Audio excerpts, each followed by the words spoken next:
திருவண்ணாமலையில் ஆட்டோக்களில் QR code ஒட்டுவதற்கு காலம் தாழ்த்தக்கூடாது என்ற கோரிக்கையை வலியுறுத்தி ஆட்சியர் அலுவலகத்தை ஆட்டோ ஓட்டுநர்கள் முற்றுகையிட்டனர்.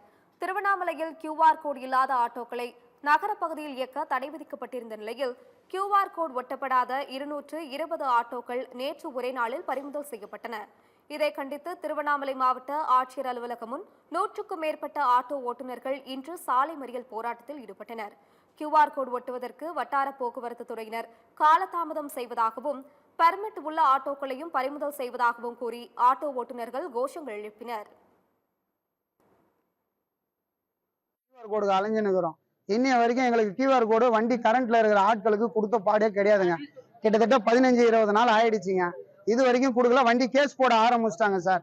நாங்க முறையா வந்து கேட்டோம். போன் பண்ணா வாங்கன்னு சொல்லி இங்க வட்டார போக்குவரத்து அலுவலகத்துல எங்களுக்கு முறையா சொன்னாங்க, பதில் சொல்றாங்க. போன் பண்ணா வாங்கன்றாங்க. ஆனா அந்த மாதிரி கூட எங்களுக்கெல்லாம் வர முடியலங்க ஐயா. டோக்கன் வந்தாலும் ஒரு சிலருக்கெல்லாம் போன் வர்றது இல்லைங்க. நாங்களா வந்து ஒற்றுமைப்பட்டு இதை நம்ம வாங்கி ஆகணும், அரசாங்கம் வழிமுறுத்தின முறை நம்ம அதை வந்து பின்பற்றணும்னு சொல்லி நாங்க எல்லாருமே வந்துடுறோங்க. வந்து கிட்டத்தட்ட 300 வண்டி 400 வண்டி கிட்ட ஒரு வாரமா அலைஞ்சுனுக்குறோங்க ஐயா. இப்ப பறிமுதல் பண்ண வண்டி நேற்று கொஞ்சம் தான் பண்ணிருக்காங்க. அது வந்து தவறான விஷயம். கரண்ட்ல இருக்கிற வண்டியை வந்து நிறைய பறிமுதல் பண்ணிருக்காங்க. கரண்ட்ல இருக்கிற வண்டி பறிமுதல் பண்ணக்கூடாதுங்க. நீங்க QR கோடு கரண்ட்ல இல்லாத வண்டி பண்ணுங்க. தயவுசெய்து கரண்ட்ல இல்லாத வண்டி QR கோடு நீங்க பொறுமையா கொடுங்க. ஒரு நாளைக்கு இவ்வளவு வண்டி தான் கொடுக்க முடியும்னு சொல்லி கொடுங்க. நாங்க வேணாம்னு சொல்ல.